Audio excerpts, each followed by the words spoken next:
సునాదస్వరము ఫిబ్రవరి 8.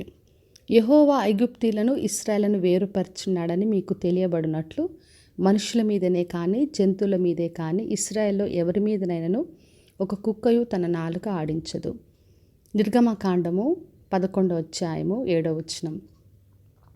యెహోవా దేవుడు ఇశ్రాయేలు ప్రజలకు ఇచ్చిన గొప్ప వాగ్దానం. మరి ఐగుప్తు దేశం నుండి వాళ్ళని బయటికి తీసుకొని వచ్చినప్పుడు 10 తెగుళ్లతో మరి ఐగుప్తు ప్రజలను ఆయన బాధ పెట్టాడు.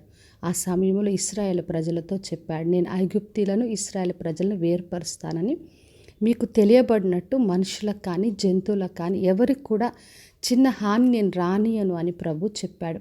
మరి ఐగుప్తు ప్రజలందరూ కూడా తెగుళ్లతో బాధపడుతున్న సమయంలో ఇశ్రాయేలు ప్రజలున్న గోషాను ప్రదేశంలో మాత్రం వడగండ్లు కానీ ఏ తెగులు కూడా సమీపించలేదు.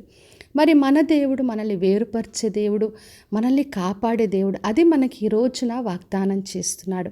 మరి 91వ కీర్తన 7వ వచనంలో చదివినప్పుడు, నీ పక్కన 1000 మంది పడినను నీ కుడి ప్రక్కన 10,000 మంది కూలినను అపాయం నీ యొద్దకు రాదు అని ప్రభు చెప్పాడు.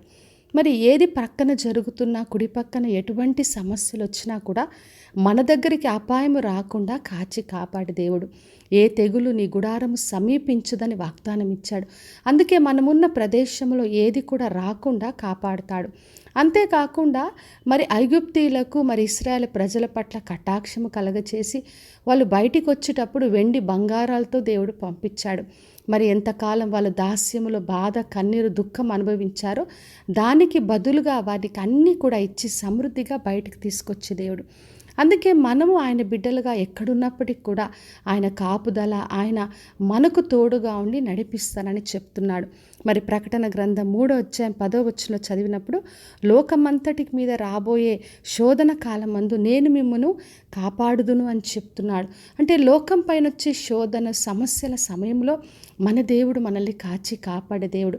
కాబట్టి నా ప్రియ సహోదరి సహోదర, చుట్టూ ఏం జరుగుతున్నా వాళ్ళకు జరిగింది నాకు వస్తుందేమో, ఈ సమస్య నాకు వస్తుందేమో, ఈ రోగము, ఈ బాధ, ఈ కన్నీరు దుఃఖం నాకు వస్తుందేమో అని భయపడొద్దని ప్రభు చెప్తున్నాడు. మనము ఆయనకు సమీపంగా ఉన్నాం, ఆయన గోషాన్లో మనం ఉన్నాం. కాబట్టి మనకు ఏ తెగులు ఏది కూడా రాకుండా కాచి కాపాడుతాడు. కాబట్టి విశ్వాసంతో ఆయనను ఆశ్రయించి ఆయన నుండి గొప్ప మేలు పొందుకుందాం. ప్రార్థన చేసుకుందాం. పరలోకమందున్న మా తండ్రి, మా దేవ, ఈరోజు ఇచ్చిన వాగ్దానం కొరకే వందనాలు. వినుచున్న ప్రతి ఒక్కరిని దీవించి ఆశీర్వదించండి. వారు ఎక్కడ ఏ ప్రదేశంలో ఉన్న ప్రభువా వారిని వేరుపరిచి ఏ సమస్య ఏ తెగులు వారి గుడారాలు సమీపించకుండా మీరే కాపాడమని యేసు నామములో అడిగి వేడుకొంచున్నాను తండ్రి, ఆమెన్. ఈ శుభవచనము వినుచున్న ప్రతి ఒక్కరి జీవితంలో నెరవేర్చబడునుగాక. నేను మీ ప్రియ సహోదరి మంజులా చరణ్.